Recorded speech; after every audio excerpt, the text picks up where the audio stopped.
ٹھیک ہے. وَاسْتَبَقَا وہ دونوں بڑے، تثنیہ کا صیغہ ہے، دونوں بڑے، سبقت سے ہے، البابا دروازے کی طرف. وَاسْتَبَقَا الْبابا دونوں ہی دروازے کی طرف دوڑے. یوسف کیوں دوڑے؟ نکلنے کے لیے. زلیخا بی بی کی دوڑی روکنے کے لیے. اِنَّا لِلَّهِ وَإِنَّا إِلَيْهِ رَاجِعُونَ. تو ضروری نہیں ہوتا کہ ہر کیس میں مرد ہی برا ہو، عورت بھی کم فتنہ پرور نہیں ہے، عورت بھی ہو سکتی ہے.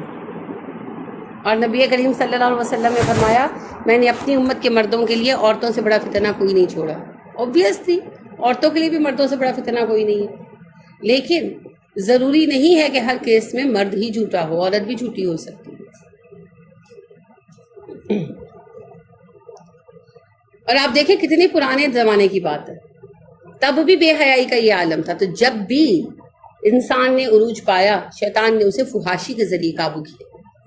تو یہی فحاشی تب تھی، وہی فحاشی اب. وَاسْتَبَقَا الْبَابَ دونوں دوڑے دروازے کی طرف. وَقَدَّتْ اور اس عورت نے پھاڑ دیا، قَمِيصَهُ اس کی قمیص کو، مِن دُبُرٍ پیچھے سے. یوسف کی قمیص کو اس عورت نے پھاڑ دیا. قمیص پھاڑنا مقصد نہیں تھا، اس نے پوری قوت سے کھینچا، یوسف پوری قوت سے بھاگے تو شرٹ پھٹ گئی. اور الفیا دونوں نے پایا، لام فے واؤ موجود پانا، لف کرنا ہوتا ہے جوڑنا، موجود پانا.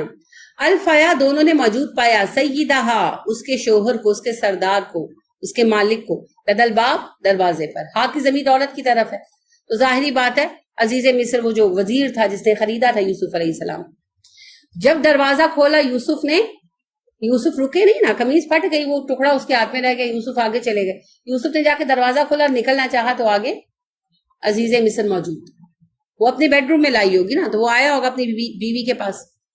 اب دونوں نے موجود پایا. اب ظاہری بات ہے کہ بڑی اور سچویشن تھی نا، تو سوال جواب تو بنتے تھے. اب اس نے کیا کیا، سارا ملبہ یوسف علیہ السلام پر ڈال دیا.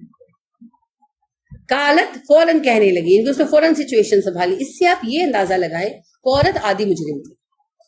اگر کوئی بھی انسان کسی بھی معاملے میں فرسٹ ٹائم کوئی جرم کرے نا، بہانے نہیں سوچتی. کبھی زندگی میں آپ نے کوئی کام کیا ہوگا چھوٹا موٹا، بچپن میں یا اب کوئی بات کی ایسی جسے آپ نے چھپانا چاہا اور اس کے اوپر وہ آگے، معمولی بات بھی ہو سکتی ہے، تو آپ کو بہانہ نہیں سوچتا. ہوتا ہے ایسا، ہے نا؟ اور آپ کی گھبراہٹ سے راز کھل جاتا، اور بعد میں آپ کو ڈانٹ پڑتی ہے، یعنی کہ تم سے اتنی سی بات نہیں چھپائے گی، کیونکہ مائنر باتوں کی بات کر رہی ہوں، کوئی بھی چھوٹی سی بات تو آپ اسے نہیں چھپائی جاتی. اور آپ کے یعنی کہ باڈی لینگویج سے پتہ چل جاتا ہے کہ you are trying to hide in something. اب اس عورت کے اتنا کانفیڈنس اور اتنی مہارت سے جھوٹ بولنا اور اتنی تیزی سے پلٹا کھا جانا، اور آپ دیکھو اسے سمپلی تو نہیں نا کہا ہوگا، اس نے تو رونا پٹنا شروع کر دیا ہوگا. اگر کسی عورت پر کوئی زبردستی کرنے کی کوشش کرے اور اس کا محرم آ جائے تو اس وقت اس کی کیفیت کیا ہوگی؟ وہ تو تڑپے گی، روئے گی، چلائے گی. اب اس عورت نے تو وہی رول پلے کیا نا، تو اس سے اب دیکھیں کتنی ڈرامہ باز عورت. فوراً نہ صرف پلٹی کھائی بلکہ وہ پورا رول، وہ پارٹ پلے کیا، وہی رونا پٹنا مچلنا، مظلومیت کا ڈرامہ. اور یوسف بیچارے ہکا بکا، ہے نا، کیونکہ ان کو تو ڈرامہ کرنا آتا نہیں تھا. تو لہٰذا یہ صرف ایک سمپل جملہ تو قرآن نے بیان کیا نا، اس سمپل جملے کے پیچھے پورا بیک گراؤنڈ ہے. اگر کسی عورت پر ایسی مصیبت گزر رہی ہو تو وہ سکون سے بیٹھ کر تو نہیں نا بتائے گی، اس وقت تو اس کو اپنے آپ پر قابو ہی نہیں ہوگا. وہی کیفیت اس نے ظاہر کی. اس سے یہ بات سمجھ آتی ہے کہ وہ عادی تھی اپنے شوہر کو دھوکہ دینے کی، اور منجھی ہوئی عورت تھی. تبھی اس نے نہ صرف اپنے دماغ کو فوراً یوز کیا بلکہ اس نے فوری طور پر پورا ناٹک بھی رچا، ڈرامہ کر کے بھی دکھایا، اور ہر طرح سے معاملے کو ہینڈل کر لیا. وہ تو اللہ کریم ساتھ تھے، یوسف کی بچت ہو گئی، ورنہ صورتحال تو پھنسا دینے والی تھی. کوئی عام غلام ہوتا تو وہی پھنستا نا. یوسف علیہ السلام تو عزیز مصر کی نظروں میں پہلے دن سے چڑھے ہوئے تھے، اور وہ مسلسل ان کی خوبی اور ان کی سیرت دیکھ رہا تھا، تو اس کو پھر فوراً یقین نہیں آیا. اور یوسف کی نیکی کی بنا پر، اب دیکھیں یہاں پر ایک اور چیز قابل غور ہے، صرف خاندان سب کچھ نہیں ہوتا، صرف بیک گراؤنڈ سب کچھ نہیں ہوتا. انسان کی اپنی ذات کی اہمیت اور وزن ہوتا ہے. یوسف کا کون سا بیک گراؤنڈ ہے؟ غلام ہی تھے نا، لیکن ان کی ذاتی شخصیت کا اتنا اثر تھا لوگوں میں. ظاہر عزیز مصر انہیں ساتھ لے کر جاتا ہوگا دربار میں وغیرہ، اس کے لیے تو وہ فخر تھے نا کہ اتنا پڑھا لکھا، اتنا ذہین نوجوان. تو ان کی سیرت اور کردار کا لوگوں پر اتنا اثر تھا کہ خود زلیخا کے گھر والوں نے کیس کی جانچ پڑتال پر توجہ دی. یہ نہیں کیا کہ غلام ہے ایسا ہی ہوگا اٹھاؤ ڈال دو. تو اپنی شخصیت کا بھی وزن اور وقار ہوتا ہے. تو اپنے آپ کو باوقار کریں, اپنے آپ کو آبرو مند کریں, تاکہ کوئی کہنے سے پہلے 1000 بار سوچے ایسے کہیں اس کے بعد. اس عورت کا سارا ڈرامہ ایک طرف اور یوسف علیہ السلام کی نیک سیرتی کی حقیقت ایک طرف. تو آخر کار غالب کیا آتا ہے؟ سچ. تو اس عورت نے فوراً پلٹا کھایا. قالت کہنے لگی ما جزاؤ, کیا بدلہ ہو سکتا ہے اس کا, من جو ارادہ کرے بھی اہلی کا, تیری گھر والی کے ساتھ, سوءن برائی کا, اللہ سوائے آنکھ کے, یوس جانا اسے قید کر دیا جائے, او عذاب علیم, یا اسے عذاب علیم دی جائے, سخت سزا دی جائے. کہنے لگی اس بندے کو اور کیا سزا مل سکتی ہے جو تیری بیوی کے ساتھ بدفعلی کا ارادہ کرے, سوائے اسے کہ اسے قید میں ڈال دو یا اسے سخت سزا دو. یعنی اس نے خوب رونا پٹنا ڈالا, اور ظاہری بات ہے کچھ وقت اس میں گزرا, اور پھر جب بظاہر اس کی طبیعت سنبھلی تو کہنے لگی کہ اس نے میرے ساتھ دست درازی کی کوشش کی ہے, تو یا تو اسے قید کرو اور یا پھر اسے سخت سزا دو, کیونکہ اسے تمہاری بیوی کے ساتھ ایسی حرکت کرنے کی کوشش کی. اب اس سارے میں یوسف کیا کر رہے تھے؟ چپ کھڑے تھے. کیونکہ جب ایک بندہ ڈرامہ کر رہا ہے دوسرے کی سنی جائے گی, دونوں طرف بولنا شروع کر دو. ہم تو ایسے ہی بے وقوف لوگ ہیں, لڑائی ہوتی ہے ایک بول رہا ہے دوسرا بھی بول رہا ہے, نہ ایک کی سنی جا رہی ہے نہ دوسرے کی سنی جا رہی ہے. اچھا نارملی ہوتا ہے کہ جب لڑائی ہوتی ہے کوئی ایک بندہ یا تو ڈرامے باز ہوتا ہے یا پھر بہت زیادہ جذباتی ہوتا ہے, تو وہ جذبات میں مشتعل ہوا ہوتا ہے, تو وہ بولی جا رہا ہے. اب دوسرا تو جو ہے نا دو بدو جواب دیے جا رہا ہے, تو حاصل وصول کیا ہے؟ 0, کیونکہ اگلے نہ اس کی سن رہے نہ آپ کی سن رہے, وہ تو صرف چپ کرانا چاہ رہے. لہذا یوسف علیہ السلام کو انتہائی شدید سیلف کنٹرول حاصل تھا, اور دوسرا توکل تھا, ہونا وہی ہے جو اللہ نے چاہا, اس کے کہنے سے کچھ نہیں ہونے لگا. لہذا وہ چپ چاپ کھڑے تھے تب تک جب تک ان سے بات نہیں کی. ایک عورت رو رہی ہے, پٹ رہی ہے, تڑپ رہی ہے, اس وقت سب اسی کو دیکھیں گے, کون سنے گا مرد کی بات. لہذا یوسف چپ چاپ کھڑے رہے. اس دوران یوسف نے کوئی انٹرفیئرنس نہیں کی. جب وہ اپنا ڈرامہ ختم کر چکی اور اپنے میاں سے تقاضا کر چکی کہ اس سے مجھ پر دست درازی کی, اسے قید میں ڈالو یا اسے سخت سزا دو, اب جب یوسف کی طرف پلٹا گیا کہ یوسف یہ کیا بات ہے, تم تو ایسے آدمی نہیں ہو, تب یوسف نے بات. کالا جب پوچھا گیا, کالا اس نے جواب دیا, ہیا یہی عورت ہے, راودتنی پھسلانا چاہتی تھی مجھ کو, ان نفسی اپنی جانب, میں نے اس کا ارادہ نہیں کیا, خود یہ عورت مجھے اپنی جانب مائل کر رہی تھی.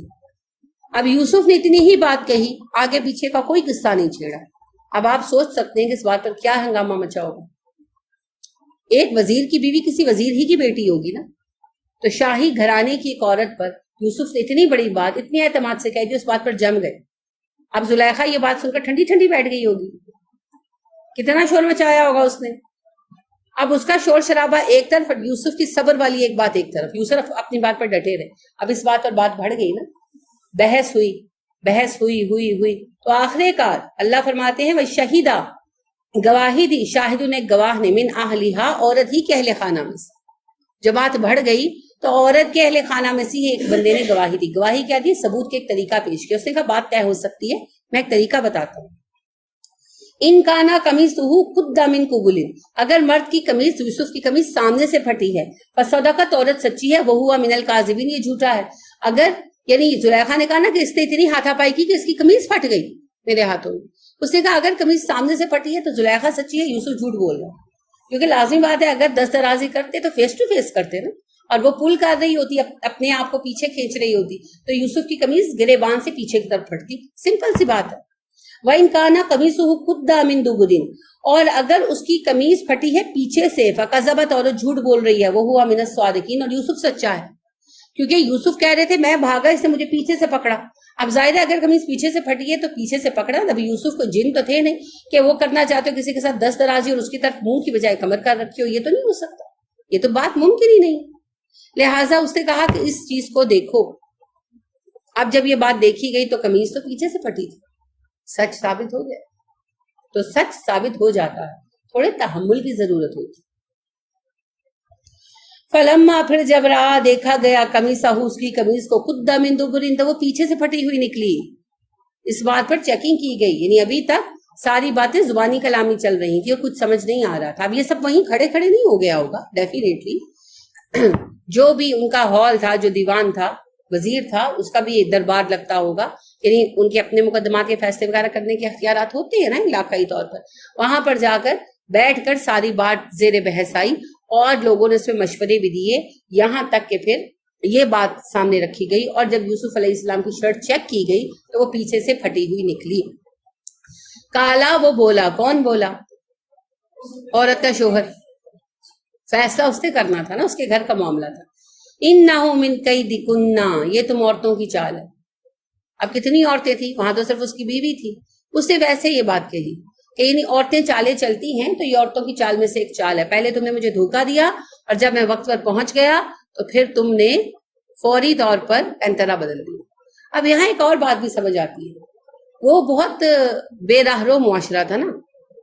میں اکثر عرض کرتی ہوں آپ اس معاشرے کو یوں سمجھیے جیسے فرانس کا یا امریکہ کا معاشرہ، تو وہاں آؤٹ آف میرج ریلیشن شپ رکھنا فیشن تھا، تو اس کو بھی پتا تھا کہ اس کی بیوی کوئی پاک دامن نہیں ہے، کوئی مریم بی بی نہیں ہے، لہذا اس کو بھی کوئی اتنا یقین نہیں تھا۔ ہاں جب بات یوسف پر ڈالی گئی، چونکہ اسے یوسف پر بہت بھروسہ تھا، وہ چاہتا تھا کہ اس بات کو انویسٹیگیٹ کیا جائے کہ کیا واقعی یوسف برے نکلے ہیں، اس کا اندازہ غلط ثابت ہوا یا کہ یہ فریب ہے۔ بہرحال فریب ثابت ہوا تو اس نے کہا یہ تم عورتوں کی چال بازی میں سے چال بازی، کہ جس طرح عورتیں اکثر اپنی جان چھڑانے کے لیے جھوٹ گھڑ لیتی ہے نا، تو اسی طرح تم نے بھی جھوٹ گھڑا ہے۔ ان کیدکن عظیم، اور بے شک تم عورتوں کی چالیں بہت بڑی ہوتی ہیں۔ یہ کس کا جملہ ہے؟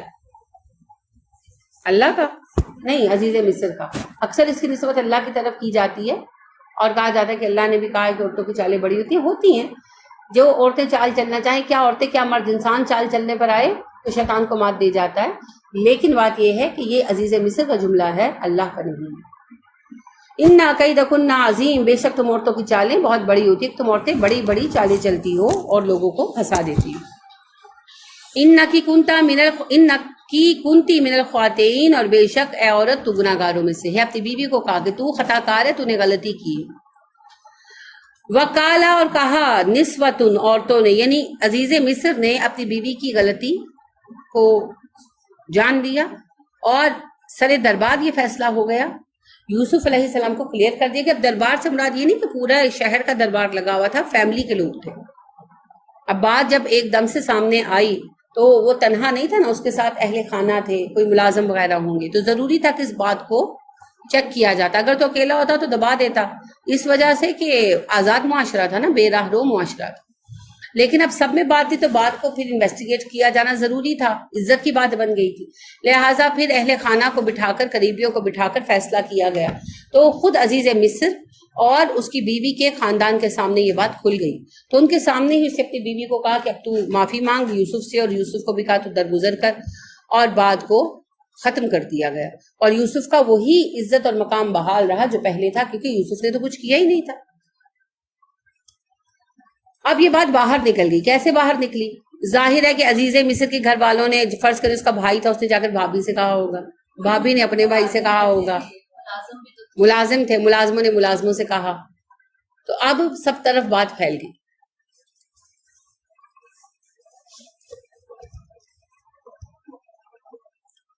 وقالا، اور کہا، نسوتن، عورتوں نے، فی المدینہ تھی، شہر کی عورتیں کہنے لگی، امرات العزیزی، عزیز کی بیوی، تراودو، پھسلاتی ہے، فتاحا، اپنے غلام کو، عن نفسی، اپنی جانب، قد، بلا شک و شبہ، شغفہا، بے قابو کر رکھا ہے اس کو۔ شغف کہتے ہیں دیوانگی کو، کسی چیز کی محبت میں، کسی پسندیدگی کی طلب میں دیوانہ ہو جانا، بے بس ہو جانا، تو بے قابو کر دیا اس کو، اس کے شغف نے، اس کی دیوانگی نے، حبن، محبت نے، اس لڑکے کی محبت نے اسے بے قابو کر دیا، دیوانہ بنا دیا۔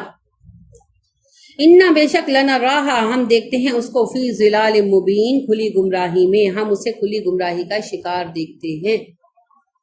اچھا، اب اعتراض یہ نہیں تھا کہ اس نے آؤٹ آف میرج ریلیشن شپ بنایا، کہنے لگے اپنے غلام ہی پر ایج گئی،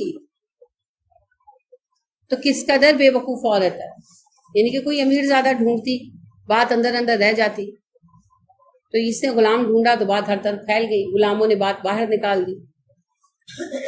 فلما پھر جب سمیت اس عورت نے سنا بمکرہن ان کی باتوں کو، ان کے مکروں کو یعنی باتوں کو، ارسلت اس نے بھیجا الیہن ان کی طرف، وآتدت اور تیار کی لہن ان کے لیے متکئن تکیہ لگانے کی جگہ، ٹیک لگا کر بیٹھنے کی جگہ یعنی مجلس آراستہ کی، وآتت اور دی کل واحدۃ ہر ایک عورت کو منہن ان میں سے سکینن ایک چھری، سکینہ چھری کو کہتے ہیں، اور قالت کہا اخرج نکل آ علیہن ان پر، اور یوسف سے کہا ان کے سامنے سے گزرو، فلما پھر جب رأینہ ان عورتوں نے دیکھا یوسف کو، اکبرنہ تو اس کا روب پڑ گیا ان پر، وقطعنا کاٹ بیٹھی ایدیہن اپنے ہاتھ، وقلنا پکار اٹھی حاشا للہ اللہ کے لیے پاکی ہے، ما ھذا بشرا یہ انسان نہیں ہو سکتا، ان ھذا الا ملک کریم یہ تو کوئی معزز فرشتہ ہے۔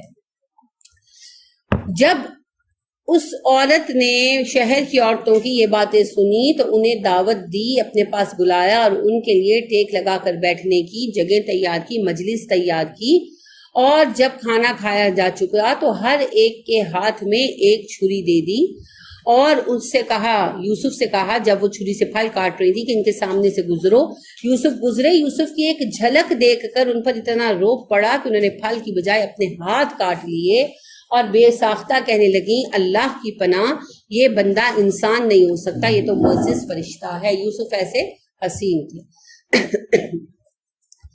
اب اس کھلے ڈھلے معاشرے میں ریشلزم کتنا تھا یہ چیک کریں کہ وہ کہنے لگیں کہ اگر اس نے افیئر ہی چلانا تھا تو کسی نسب والے آدمی سے چلاتی، اس کو ایک غلام ملا تھا، اب اس کو بھی اپنی پاک دامنی ثابت نہیں کرنی تھی، اس کو اس بات کا جواب دینا تھا کہ میں اپنے غلام پر عاشق کیوں ہوں۔ یعنی آپ دیکھیں سوچ کا فرق دیکھیں، مسئلہ یہ نہیں ہے، اس کو برا اس سے نہیں کہا جا رہا کہ اس نے آؤٹ آف میرج ریلیشن شپ کی کوشش کی، اس کی بد کرداری پر انگلی نہیں اٹھائی جا رہی، اس کی چوائس پر انگلی اٹھائی جا رہی ہے کہ اس کو عشق لڑانے کے لیے غلام ہی ملا تھا، کوئی حسب نسب والا بندہ نہیں تھا۔ یہ سوچ کا فرق آپ چیک کریں، اور وہ بھی کلیریفیکیشن اس بات کی نہیں دے رہی کہ بھائی میں ایک پاک دامن عورت ہوں، مجھ سے غلطی ہو گئی ہے اتفاقاً، وہ کلیریفیکیشن اس بات کی دے رہی ہے کہ جس غلام پر تم مجھے بات کری اس غلام کے آگے بڑے بڑے میرزادے پانی بھرتے نظر آتے، اور اس عشق کو یعنی اس کو اول تو عشق کہنا ہی خطا ہے، اور دوسرا اس کو کہتے ہیں جی یہ عشق زلیخا کو اس کے حقیقی تک لے گیا، یہ عشق تھا کہ ہوس تھی، اگر یہ عشق ہے تو ہوس کس کو کہتے؟ وہ لڑکا جس کو تمہارے گود میں ڈالتے ہوئے تمہارے شوہر نے کہا میں اسے بیٹا بنانا چاہتا ہوں، تم اس کو بہکا رہی ہو، اور جب یہ بات پھیلتی ہے تو اس بات کی کوئی شرم نہیں کہ میرے اوپر ایک بدکرداری کا ٹھپا لگ گیا، میں بدکردار عورت مشہور ہو گئی، کوئی پرواہ نہیں۔ فکر کس بات کی ہے کہ یہ کہہ رہی ہے کہ غلام سے عشق کیوں کیا، میں نے بتاؤں وہ غلام کیسا حسین، لہٰذا سے سب کی دعوت کی اور وہ سب بیٹھی، جب پھل کاٹ رہی تھی اور یوسف کی ایک جھلک دیکھی، گزرے نا، گزرنے میں ایک جھلک ہوتی، تو وہ جھلک دیکھی تو اپنے ہاتھ کاٹ لی اور کہنے لگی کہ تم صحیح کہہ رہی تھی، یہ انسان تو نہیں ہے، یہ تو معزز فرشتہ ہے، یہ اتنا خوبصورت ہے کہ فرشتہ لگتا ہے۔ اب آپ دیکھیے اس کا جواب، جو بات میں کہہ رہی ہوں کہ اسے اپنے کیے پر کوئی ندامت نہیں تھی، اور یہ کوئی صوفیانہ قسم کا عشق نہیں تھا جیسا کہ ہماری کتابوں میں ثابت کرنے کی کوشش کی جاتی ہے، یہ لسٹ تھی، یہ ہوس تھی۔ لہٰذا وہ کہتی ہے قالت اس نے کہا، قرآن بیان کر رہا ہے اس کا ڈائلوگ، ہم موجود نہیں تھے، ہمارا رب موجود تھا ان کی بات پر، اس نے کہا فذالکن یہ ہے وہ بندہ الذی جس کے لیے لمتننی فی تم مجھ پر عیب لگاتی ہو، مجھے ملامت کرتی ہو۔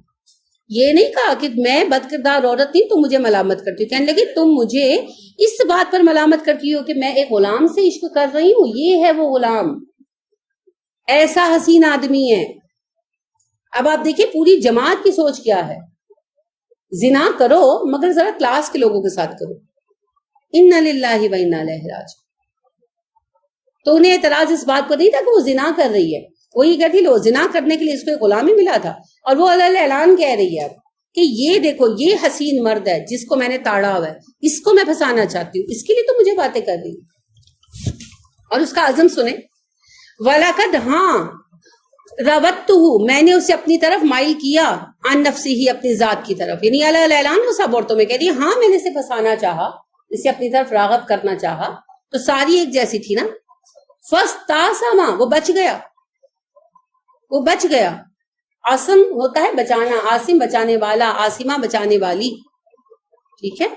فاستعصم وہ بچ نکلا، اس نے اپنے آپ کو بچا لیا.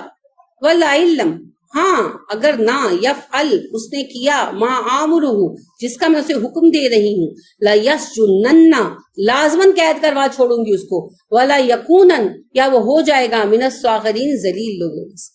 اگر اس نے میری مرضی پوری نہ کی جس کا میں اس کو کہہ رہی ہوں، یعنی یہ اتنی بڑی بات کے بعد بھی وہ باز نہیں آئی تھی، وہ بھی یوسف کے پیچھے ہی لگی ہوئی تھی، یوسف اس سے دامن بچاتے پھر رہے تھے.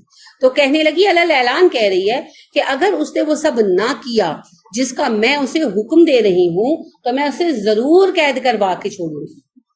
یعنی وہ اپنے میاں کے پیچھے بھی پڑی ہوئی تھی کہ اسے قید میں ڈالوں، اور ورنہ میں اسے رسوا کر دوں گی. کیسے؟ بدنام کر کے. اب ایک پاک دامن انسان کے لیے اس سے بڑی تکلیف دہ بات کیا ہو سکتی ہے کہ اسے بد کردار مشہور کر دیا جائے.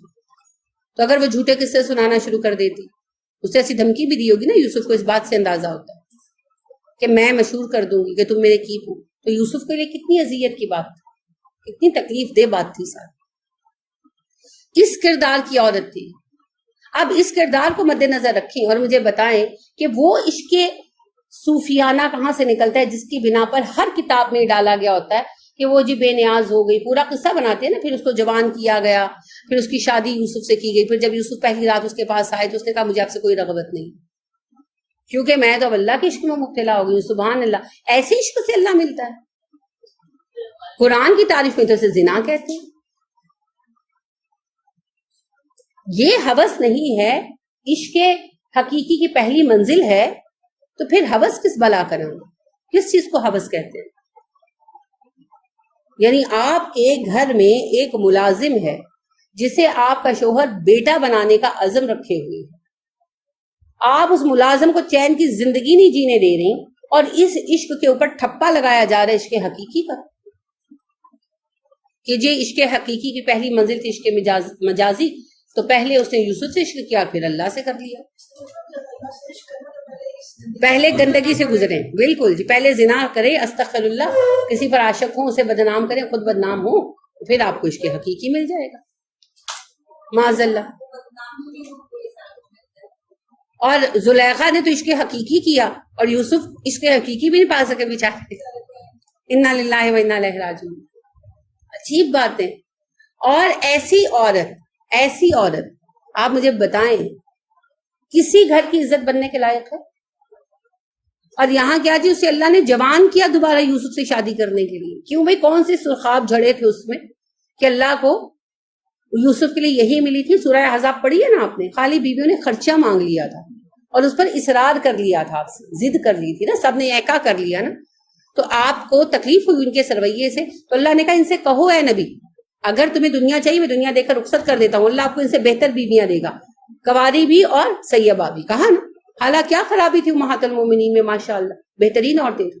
صرف آپ کے سامنے ضد کر لی. تو اللہ نے کہا میرے نبی کے ساتھ ضد کر رہی ہو، جاؤ تم سے بہتر عورتیں لا دوں گا جو فرما بردار ہوں گی. ستایا ہی کیوں؟ میرے نبی کو ضد کر کے تنگ بھی کیوں کیا تم لوگوں نے؟ جائز خواہش تھی، کوئی محلات نہیں مانگ رہی تھی، گھر کا ریگولر خرچہ مانگ رہی تھی. پھر بھی اللہ نے یہ جملہ کہا. اور آپ نے پڑھا احزاب میں اللہ نے جملہ کہا. اللہ نے کہا کہ ان سے کہو طلاق لے کر چلی جائیں اور مال دے کر رخصت کر دو، میں تمہیں ان سے بہتر بیویاں دوں گا، کواری بھی اور شادی شدہ بھی. اور بیویوں سے کہا کہ تم نبی کی مخالفت کرو گی، اس کا ساتھ دینے والا اللہ ہے، جبرائیل ہے، سارے فرشتے اور سارے مومن ہیں.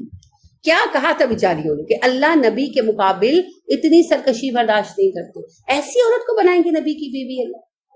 اللہ کو مصیبت کیا پڑی ہے کہ اللہ زلیخا کو پھر سے جوان کر کے جو ہے یوسف کے ساتھ بیاہ ہے. کون سا کارنامہ کیا تھا زلیخا نے؟ یہ گند گھولا تھا.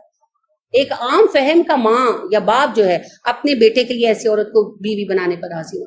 اللہ کو نبی کے لیے یہی ملی تھی. اب پھر آپ دیکھیں صحیح بخاری کی روایت کہ حضرت ابراہیم علیہ السلام آئے اور ان کی بہو اسماعیل کی بیوی، اس نے صرف شکایت کی کہ بس گزارا ہو جاتا ہے، تنگی ترشی بہت ہے. تو ابراہیم علیہ السلام کہہ گئے اس کو کہنا گھر کی چوکھٹ بدل دو، ہے نا. پھر دوبارہ آئے، دوسری شادی کر چکے تھے اسماعیل. انہوں نے کہا، اسماعیل نے کہ میرے والد تھے، انہوں نے کہا تمہیں طلاق دے دوں. کس بنا پر نکال دی گئی؟ نہ شکری کے بنا پر. ایک نبی نے دوسرے نبی کو ایڈوائز کی. یہ صرف باپ کی بیٹے کو وصیت نہیں تھی، یہ ایک نبی کو دوسرے نبی کو ایڈوائز تھی جو سینئر تھے اور ان پر نگران تھے کہ اب اس کو بیوی مت رکھنا، یہ ایک نبی کی بیوی بننے کے لائق نہیں ہے. کیا خامی تھی اس عورت میں بیچاری میں؟ نہ شکر گزاری، اللہ کا شکوہ کرنا، تو نہ شکری ایسی مصیبت. اور ایک بد کردار عورت کو اللہ ایک نبی کی بیوی بنائیں گے. عورتوں کی کمی ہو گئی ہے دنیا میں، یہ کوئی سوال عورت نہیں بچی تھی. تو یہ ساری جھوٹی باتیں، اور یہود ایسی باتیں اس لیے گھڑتے ہیں کہ فحاشی اور بے حیائی کو راہ دی جا سکے. اب آپ سوچیں کہ کتنا گندا کردار تھا، کردار پر غور کریں. اور پھر اس کے برعکس آپ دیکھیں یوسف ایسے ماحول میں کیسے اپنے کردار پر قائم تھے. ہم آج کہتے ہیں نا کیسے کردار بچائیں، کیسے بچوں کو بچائیں. وہ سوچ پیدا کر دی جو یوسف میں تھی. پہلی بات اللہ کے احسانات کا احساس، اور ان احسانات کے ہوتے ہوئے ہم نافرمانی کیسے کریں. پھر رستہ چنتے ہوئے ہمیشہ یہ یاد رکھیں اللہ کا راستہ کون سا ہے، شیطان کا راستہ کون سا ہے. اور تیسری بات العلم، برہان ان کے ہاتھ میں دے دیں. وہ برہان جگہ جگہ پر روشنی دکھائے گا، جگہ جگہ پر روشنی دکھائے گا. بہت دفعہ غلطی ہم پتہ ہے کیوں کرتے ہیں؟ لا علمی کی بنا پر، ہمیں علم نہیں ہوتا. جیسے ایک چھوٹی سی بات میں آپ کو بتاتی ہوں. رمضان میں کسی نے مجھ سے پوچھا، اور وہ بہت پریشان تھی اس بات پر کہ ساری زندگی گزر گئی میں تراویح کا اہتمام کرتی ہوں، تو مجھے کسی نے ابھی بتایا کہ تراویح کا لفظ تو نہ قرآن میں ہے نہ حدیث میں ہے، یہ تو خود ساختہ چیز ہے، تو آپ کیوں پڑھتی ہیں؟ تو میں نے 3 دن سے نہیں پڑھی اور میں بہت پریشان. اب بتائیں کیا ہے اس کا جواب؟ جواب بتائیں. لفظ تراویح نیا ہے، یہ قیام اللیل ہے. اتنی یہ لا علمی ہے نا. ان صاحب جن صاحب نے کہا وہ بیچارے بھی لا علم رہے، اور زندگی کی کتنے سال گوا دی. تراویح کا لفظ ہمارے ہاں رائج ہے، جیسے نماز کا لفظ ہمارے ہاں رائج ہے، قرآن و حدیث میں نہیں آیا. اسی طرح تراویح کا لفظ ہمارے ہاں رائج ہے، قرآن و حدیث میں نہیں آیا. قرآن و حدیث میں قیام اللیل آیا، اور قیام اللیل ثابت ہے. اب چاہے اسے تہجد کہیں، چاہے قیام اللیل کہیں، چاہے تراویح کہیں. یہ کیا ہے؟ لا علمی. اگر علم ہوتا تو زندگی ضائع نہ ہوتی. تو علم فراہم کر دیں. اس وقت آپ کو لگے گا یہ تنگ پڑے، یہ بات نہیں سن رہے، کوئی بات نہیں، علم تھوڑا تھوڑا دیتے رہیں، دیتے رہیں، دیتے رہیں، دیتے رہیں. بہت سارے مشکل اوقات میں وہ علم کام آئے گا. آپ کو کبھی کام آیا؟ فرض کریں آپ کو ماں نے بچپن میں بتایا ہو کسی کا ہاتھ جل جائے تو اس کو دھو کر اس کے اوپر پیسٹ لگا دو، یا نیل لگا دو، یا انک لگا دو. یہ گھریلو ٹوٹکے ہیں. تو آپ نے کبھی اس بات کو سنا بھول گئے. اب آپ شادی ہو گئی، اپنا گھر چلا رہے ہیں، آپ کے بچے کا ہاتھ جل گیا، تو پھر آپ کو یاد آیا نا، وہ علم یاد آیا نا، پھر اس نے آپ کے بچے کو بچایا نا. کوئی زہریلی چیز پی لے تو اسے الٹی کرا دو، تو کیا کرنا چاہیے اس کے لیے؟ کیسٹر آئل پلا دے. تو کیا ہوتا ہے؟ وامٹس آتی ہیں، وہ زہریلا مادہ، بچے ہوتے ہیں نا وہ پی جاتے ہیں، فینائل پی گئے، یہ ایسے کر لیا، تو آپ کیسٹر آئل پلا دیں، عموماً جان بچ جاتی ہے. میدا واش ہوتے ہو. تو یہ باتیں اس وقت تو بندہ لگتا ہے بس سن لی، بس بھول گئے، لیکن جب حادثہ پیش آتا ہے تو وہ بات یاد آ جاتی ہے، اور آپ دوڑ کر وہ کام کر لیتے ہیں، اور وہ چھوٹا سا کام جان بچا لیتا. ہوتا ہے ایسے. تو لہذا علم ضائع نہیں جاتا. یہ 3 کام کریں. ایک، اللہ کے ساتھ محبت اور احسان کے رشتے میں جوڑ دیں.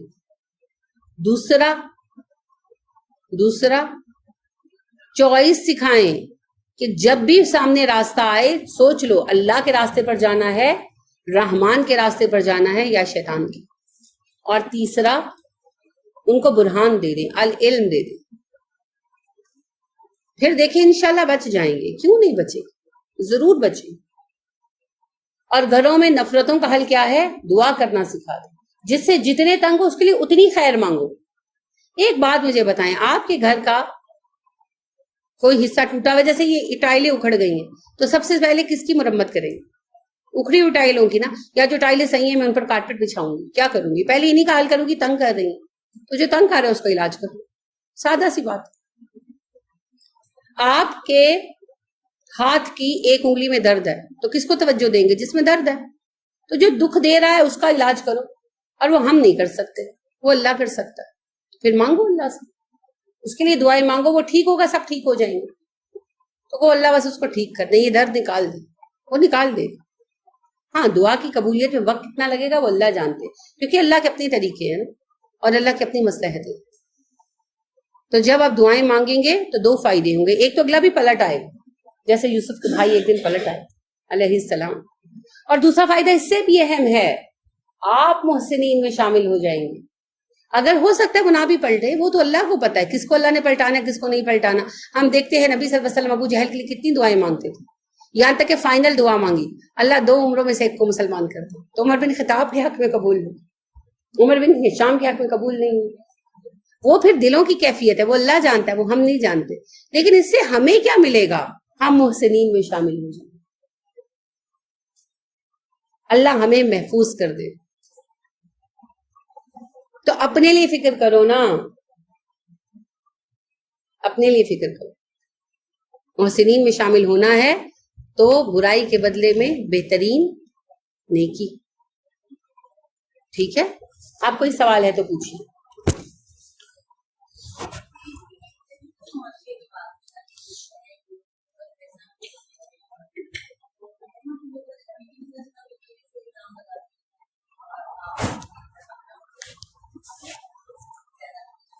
حضرت زینب بنت جوہش سے جو شادی ہوئی, دیکھیے پتہ ہے کیوں انٹینشنلی پھیلائی گئی. آپ صحیح کہہ رہی ہیں, ایکسیپٹنس پتہ ہے کیوں ہوتی ہے؟ لا علمی کی بنا پر. قرآن سے ہم لا علم ہیں. آپ کو پتہ ہے ایک صاحب نے مجھے کہا, اقبال کے بارے میں بحث کر رہے تھے, مجھ سے کہتے تھے اقبال شرابی تھے. میں نے کہا نہیں تھے. ان کے حیات پر تحقیق کرنے والے مورخ کہتے ہیں وہ نہیں تھے, اور اقبال شرابی نہیں تھے. تو وہ بحث کرنے لگے, نہیں تھے. تو کہنے لگے, میرے میاں سے پلٹ کر کہنے لگے, اصل میں بھابھی کو مسئلہ یہ پیش آ رہا ہے کہ ایک شرابی اللہ کا ولی کیسے ہو سکتا ہے. یعنی آپ پوائنٹ سمجھ رہے ہیں کہ ایک شرابی ایک زانی بھی اللہ کا ولی ہو سکتا ہے. تصوف کی یہی قصے ہیں نا. یعنی ایسی ایسی گندی باتیں ہیں کہ بیان کرنا تو دور کی بات ہے, سوچ کر گنا تھی کیا کہوں آپ سے. خیر, تو وہ یہی پیش کرتے ہیں کہ گندا آدمی, ایک زناکار, ایک طوائف, ایک جسم فروش بھی اللہ کا ولی ہو سکتا ہے. ٹھیک ہے, قرآن یہ کہتا ہے کہ جو زناکار, جو جھوٹ بولنے والا, حرام کمانے اور حرام کھانے والا ہے, وہ تو ایمان کے درجے سے بھی گرا ہوا ہے نا. جب زانی زنا کرتا ہے, نبی صلی اللہ علیہ وسلم نے فرمایا اس کا ایمان اس کے جسم سے نکل کر الگ ہو جاتا ہے. تو اس وقت تو وہ حالت ایمان میں بھی نہیں ہوتا. اور زانی مومن بھی ہے نا, مسلمان ہے, تو مرنے کے بعد بخشش نہیں ہے نا. ان کی سزا نبی صلی اللہ علیہ وسلم نے دیکھی نا, تندور کی طرح کے گڑے میں ڈالے گئے, نیچے سے کھلا اوپر سے تنگ ہے, آگ کے ابال کے ساتھ اوپر آتے ہیں, پھر نیچے گرتے ہیں, پھر آگ کے ابال کے ساتھ اوپر آتے ہیں. اب یہ قرآن سے دوری کی وجہ سے ہمارے ذہنی تصورات بن گئے ہیں کہ نیکی کا ایک تصور وہ ہے جو ہم دیکھتے ہیں, اور ایک تصور وہ ہے جو دلوں کے اندر ہے. تو ایک بندہ جو بظاہر نظر آتا ہے حقیقت میں ضروری نہیں وہ ہو. نہیں جی, ایسی کوئی بات نہیں. عمر فاروق رضی اللہ عنہ نے کہا تھا جب خطبہ خلافت دیا تھا, انہوں نے بالکل انہوں نے کہا نبی کریم صلی اللہ علیہ وسلم وفات پا چکے ہیں جن پر وحی آتی تھی, ہم اسی کا اعتبار کریں گے جو ہمیں دکھائی دے گا. جو ہمیں نیک نظر آئے گا ہم اسے نیک مانیں گے, جو ہمیں برا نظر آئے گا ہم اسے برا مانیں گے. لہٰذا ہم سے اپنی جان اور مال بچانے کے لیے نیک بن کے رہو. ٹھیک ہے, تو یہ کوئی اصول ہے ہی نہیں, مگر بدقسمتی سے ہمارے ہاں بڑا عام ہے. ہاں جی, یہ پتہ ہے یہ شیطان کا پڑھایا ہوا بڑا عمدہ فلسفہ ہے, جو بظاہر بڑا حسین نظر آتا ہے اور اندر سے اس سے بڑا فتنہ کوئی نہیں. سب کو اچھا کہو, کسی کو برا مت کہو, نتیجہ کیا نکلے گا؟ امر بالمعروف اور نہی عن المنکر خود بخود ختم ہو جائے گا. کیونکہ نہی عن المنکر کیا ہے؟ آپ یہ غلط کر رہے ہیں, یہ مت کریں, اور یہ کریں, یہ امر بالمعروف ہے. تو امر بالمعروف اور نہی عن المنکر نبی صلی اللہ علیہ وسلم نے کہا کبھی مت چھوڑنا. جب تم چھوڑ دو گے تو ذلیل ہو جاؤ گے, اور تم پر ایسے لوگ حاکم بن جائیں گے جو تمہارے بڑوں کی عزت نہیں کریں گے, تمہارے چھوٹوں پر شفقت نہیں کریں گے, تم ان پر لعنت کرو گے وہ تم پر لعنت کریں گے, اور اس وقت میں تمہارے نیکوکار افراد کی دعائیں بھی قبول نہیں ہوں گی. یعنی آپ دیکھیں امر بالمعروف اور نہی عن المنکر چھوڑنے کا فتنہ ایسا عظیم ہے کہ دعاؤں کی قبولیت نیکوکار کے لیے بھی رک جاتی ہے. تبھی تو ہم کعبے میں بیٹھ بیٹھ کر دعائیں مانگے اللہ کشمیر آزاد کرا دے, نہیں ہوتا. اللہ فلسطین والوں پہ رحم کر نہیں ہوتا. نیکوکاروں کی دعائیں بھی قبول نہیں ہوتی. یہ سزا ہے امر بالمعروف اور نہیں انل منکر چھوڑنے کی، کیونکہ اللہ نے قرآن میں حکم دیا تمہاری ایک جماعت ہمیشہ الگ رہنی چاہیے جو امر بالمعروف اور نہیں انل منکر کرے. شیطان نے کہا سب کو کہو اچھا، لہٰذا ہم کہتے ہیں نہیں، طارق جمیل صاحب سب سے اچھے ہیں کیونکہ وہ کہتے ہیں سب اچھے ہیں، فلم سٹار بھی اچھے ہیں. بھائی مجھے طارق جمیل صاحب سے کوئی اختلاف نہیں ہے، مگر میں کیا کروں؟ میرا رب کہتا ہے غلط کو غلط کہہ، صحیح کو صحیح کہہ. اگر ایسا نہیں کیا تو تجھ پر بھی لعنت آئے گی. تو کیا کیا جائے؟